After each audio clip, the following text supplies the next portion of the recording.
안녕하세요. 그래. 일부러 그래 나온 거예요. 우리 저 별로 오늘 행안위 위주로. 아니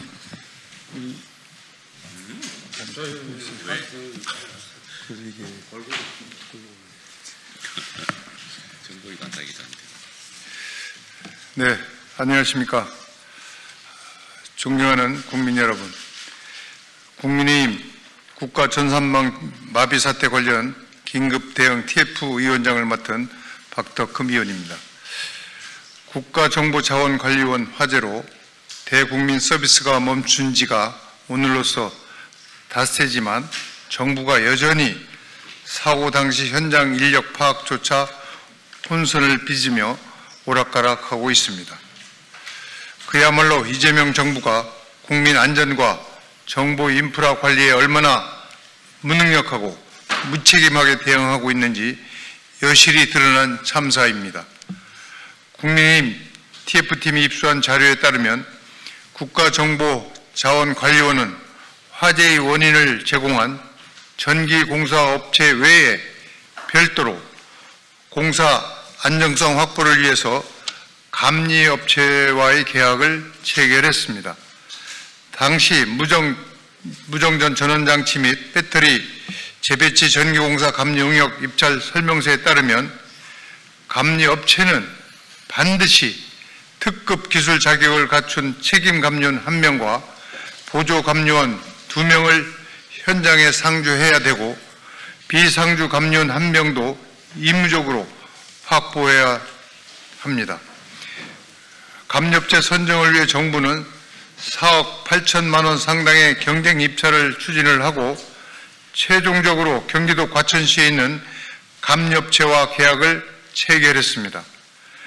감리업체에 대한 과업지시서에는 상주 감리원은 공사뿐만 아니라 외부 현장 점검, 확인 등 공사의 모든 과정에 상주하여야 하고 사전에 지정된 감리원이 부득이한 이유로 현장을 이탈하는 경우에는 감리 업무에 지장이 없도록 대행자를 지정을 하고 인수인계 등 필요한 조치를 하게 되어 있습니다.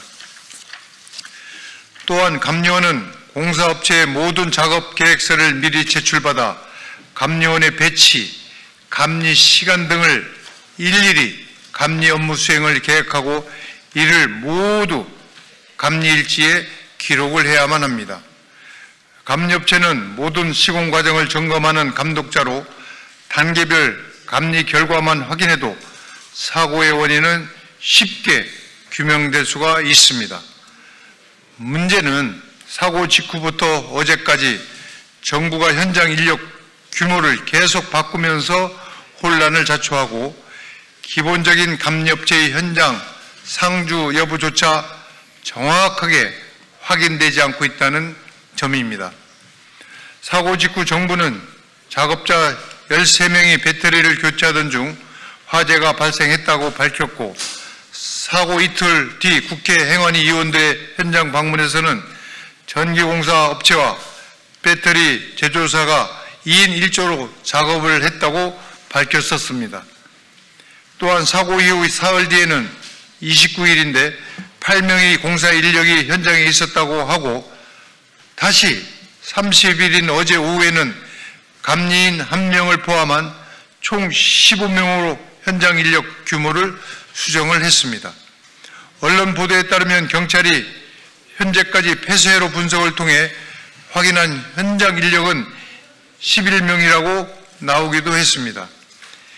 단순히 건물 출입 기록이나 현장 폐쇄로만 봐도 사고 당시 몇 명이 있었는지 확인이 가능한 것입니다. 사고 이후 닷새가 지나도록 기본적인 발표마저 매번 바뀌는 이유가 무엇입니까?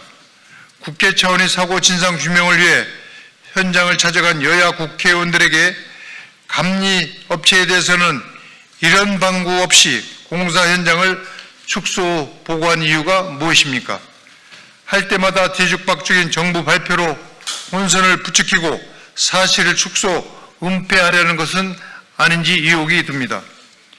이번 사고는 정부의 철저한 관리가 있었다면 절대로 방치하지 않았을 인재의 참사입니다. 우리 국민의힘은 국민 불평과 혼란을 방치하고 사고 원인을 밝히기 위한 기본적인 내용 파악마저 못하는 무능력하고 무책임한 정부를 묵과할 수 없습니다.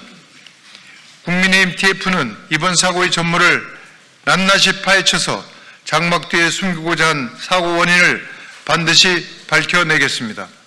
또 600여 개의 정부 시스템 중단으로 국민 안전과 재산, 경제활동 등 편리한 국민의 삶까지 멈추게 한 현 사태가 조속히 해결될 수 있도록 노력하겠습니다. 사고를 총책임져야 할 정부 고위직에 있음에도 민간업체의 실무자들 뒤에 숨어 책임 회피에 급급한 자들에 대한 더 나은 조치를 요구하겠습니다.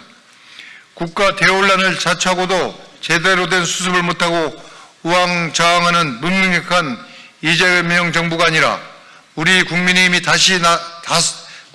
나서 다시는 이런 사고가 발생하지 않도록 재발 방지를 확실히 마련하도록 하겠습니다. 예, 이상입니다. 정리.